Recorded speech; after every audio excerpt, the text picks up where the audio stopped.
that gave us enough time, didn't it?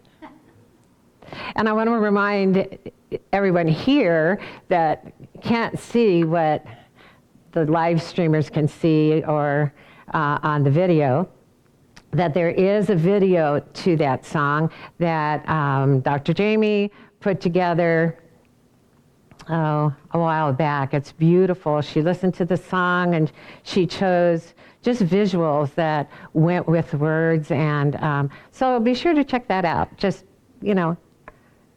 go to Facebook and it'll be there, and it's worth looking at. So thank you for that. All right, well, did you ever have a day when it was so easy to see how perfect everything is in the world? Ever have one of those days? Maybe it was a day and when you woke up in the morning and you heard the birds singing, that you took some extra time to just listen to their sweet morning song. And maybe it was a day that you felt so good in your body that you were just enthusiastic about the day ahead. And maybe it was a day that you were filled with such a sense of well-being and ease that you found yourself humming and singing without even seeming to choose to. Just came out. And then throughout the day, everything seemed to go so well. The things you wanted to get done quickly got done quickly. And you were checking off your to-do list with plenty of time to spare. It was a day that, rather than problems coming to mind, that solutions just seemed to pop into our awareness from nowhere. A day when we felt so connected to the universe that life seemed to surprise and delight us all day long, as if life knew us and knew what we liked. Hopefully we've all had more than a few of those days. As we talk about all the time, life is supposed to feel good while we're living it. Nice and easy. Light and breezy. Easy peasy. Eckhart Tolle wrote, "Say yes to life and see how life starts suddenly to start working for you rather than against you." We're the only one that can say yes to the life we live. It's a simple word that has infinite power to shape our life. Because whatever we say yes to is what we're agreeing to, and whatever we agree to becomes our experience of life, whether we say yes to struggle or yes to ease. Abraham Hicks tells us, when you believe something is hard, the universe demonstrates the difficulty. When you believe something is easy, the universe demonstrates the ease. There's nothing complicated about the fact that we think. I mean, we all know we do. And that no one else is there in our head when we do. And though others may have told us what to think from an early age, and maybe some are still trying to tell us what to think, no one had to teach us how to think. One day a thought, who knows when it occurred, popped into our head. It was a thought, and from that moment on, it increased exponentially, and all that thinking hasn't stopped yet. We hold ideas and opinions and judgments about ourselves and life. And even when others agree with us, we're still the only one holding them in our minds. And that's such a good thing. Because if we're the only one holding an opinion or a judgment in our mind, then we're the one who can let it go if we want to. It's ours to take or leave. We're alone with our thoughts, thinking what we think, believing what we believe, and yet our thinking is affecting everything that we experience as life, because our life is what we think it is. Buddha said all that we are is the result of what we have thought. The mind is everything. What we think, we become. Now, it would seem that owning our own thinking, knowing that it's ours, would be such a simple way to live. Being able to change our mind if we want to without asking anyone permission is the ultimate freedom. What keeps us stuck and makes things complicated is that it's not always easy for us to want to change our mind, even though we want to change our life. We get attached to all those opinions and judgments that we've collected over the years. They've become our point of view in life. And even if they hold us back, and even if a lot of them don't feel good when we think them, it's hard to just let them go. What would be there if they weren't? It seems hard to choose to see that everything is perfect in this world when the world seems to be demonstrating to us so much that is unwanted by us and by others. When life seems hard, we wake up in the morning, and even if the birds are singing their sweet song, we don't take time to listen, because we've got other things on our mind.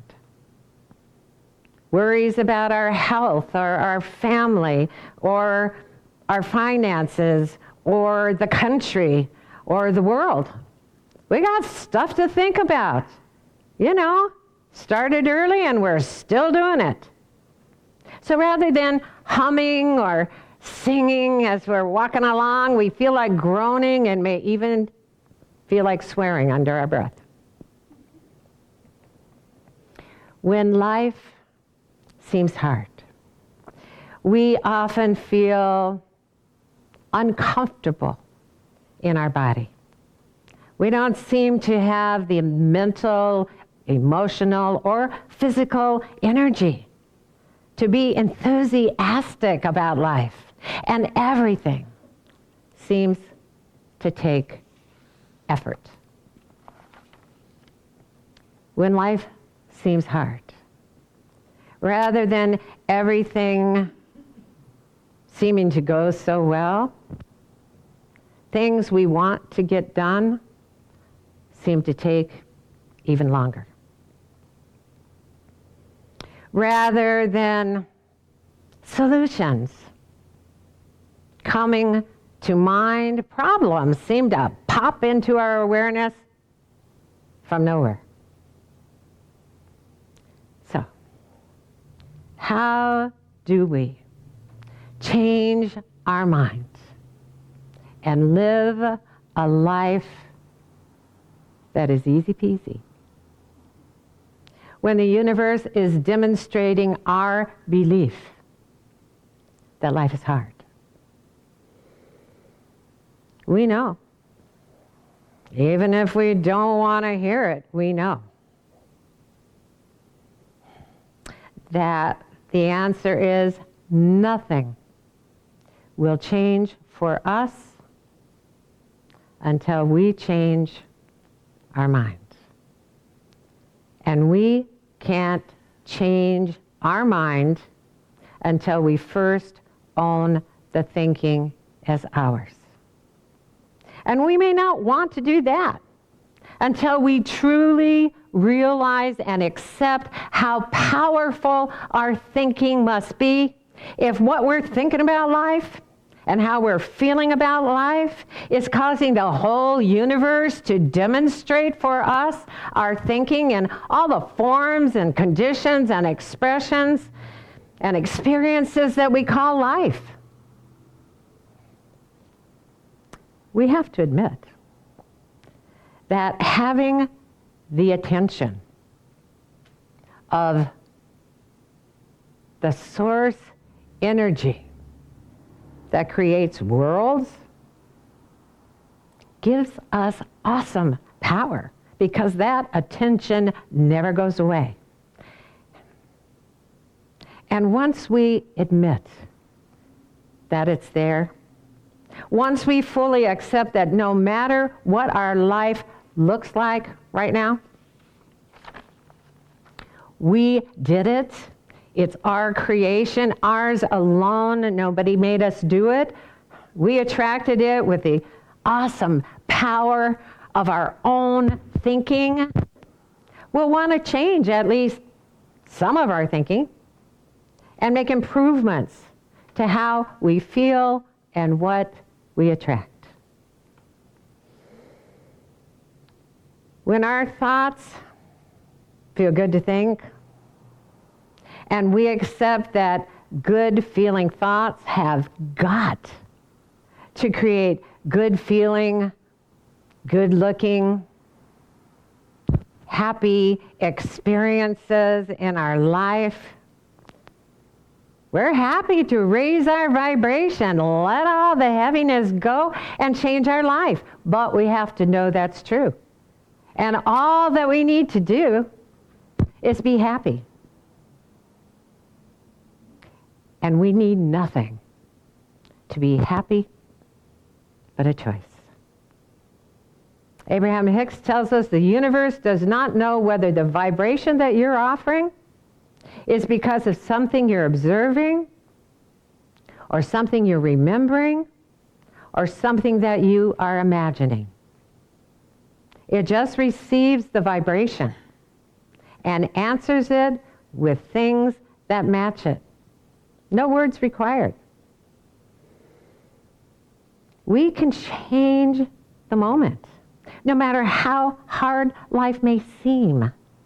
There's not one of us that doesn't have happy memories to reflect on, or a great imagination to get us excited. We all have that.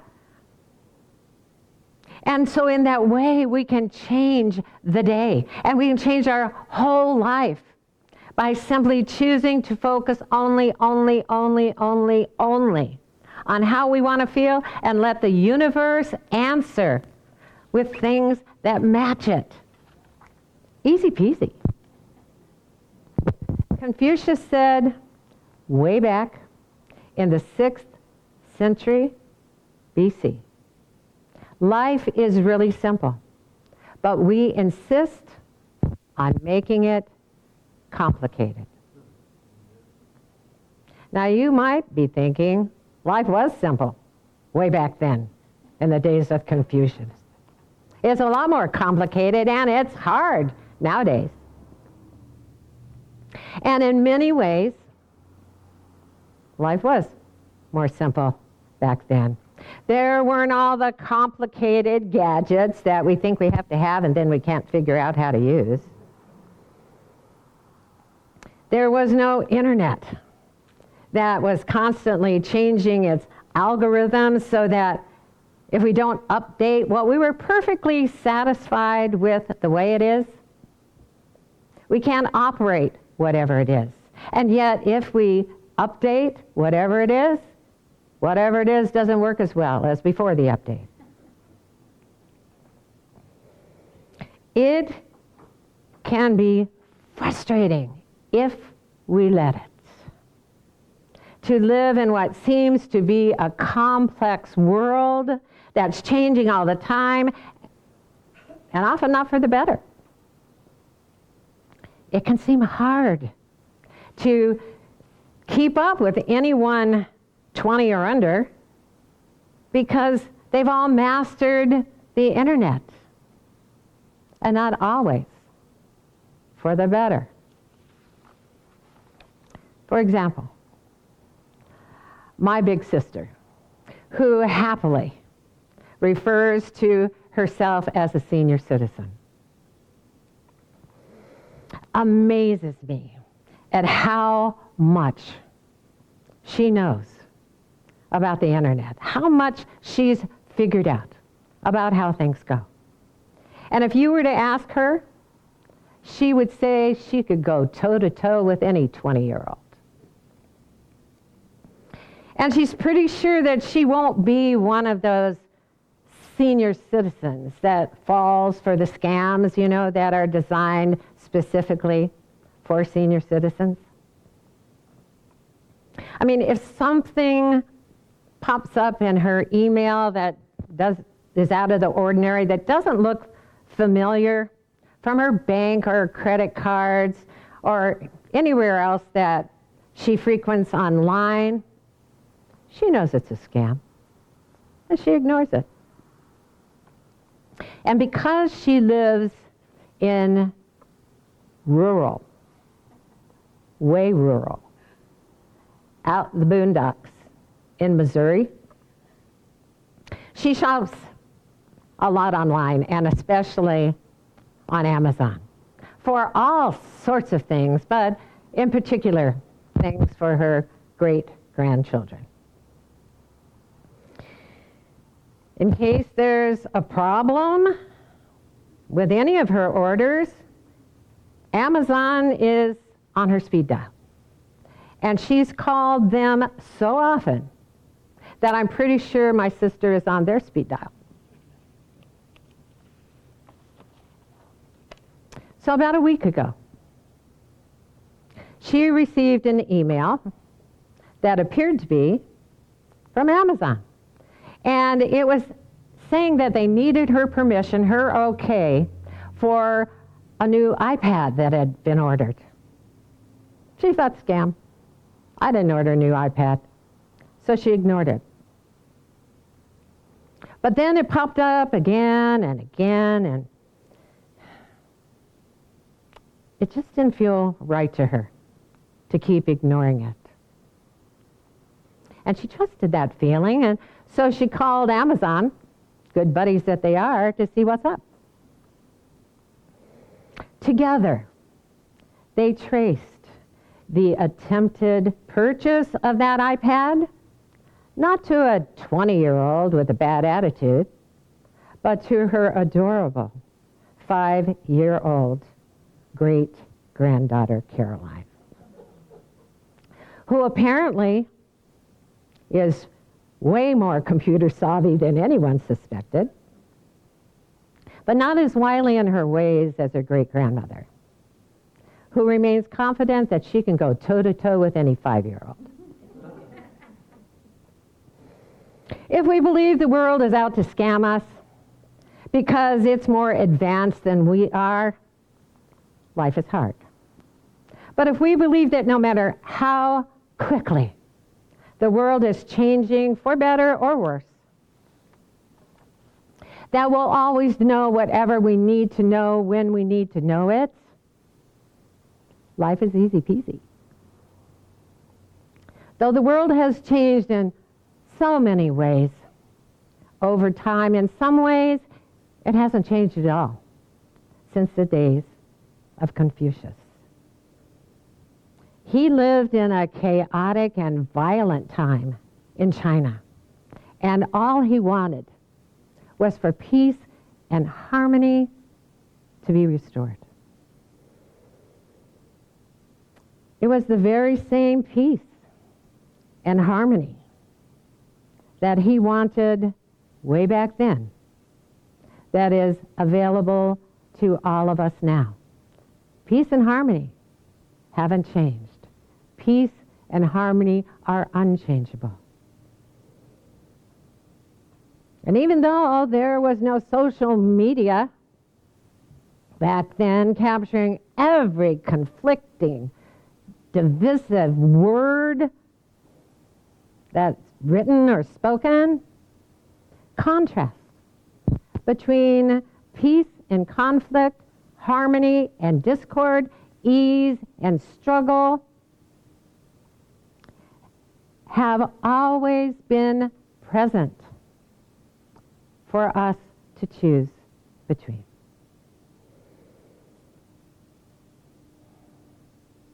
We are absolutely free to make life hard by joining in the negative conversations about people around us or people in the news. There's plenty to have a conversation about if that's what we want to do. We're free to join the doom and gloom thinking about our country and the world. We're free to accept the worrisome predictions we hear as unavoidable for our future. That's how free we are. But it's important for us to remember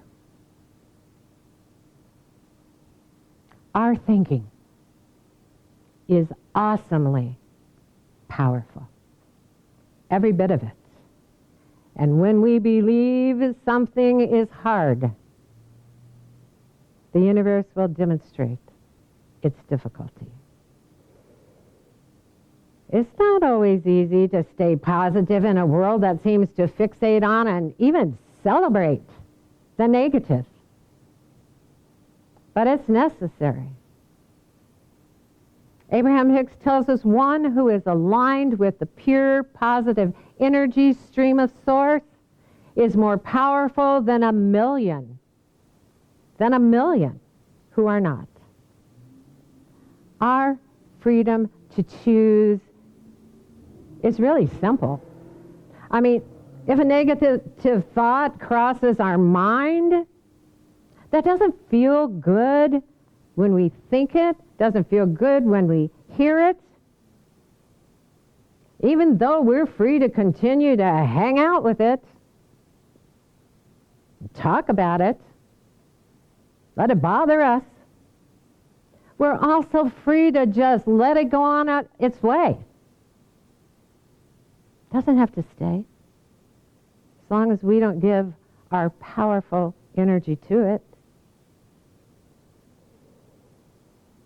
Our world may seem to be taking one step forward and two steps backwards in some weird, tangled tangle of fear.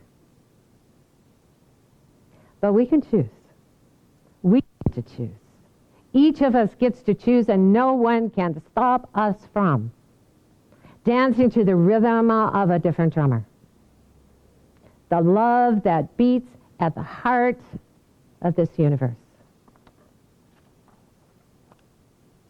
Muji said we have all been uniquely and meticulously created in divine life so that we can intimately hear and discern the great spirit of love abiding inside our hearts.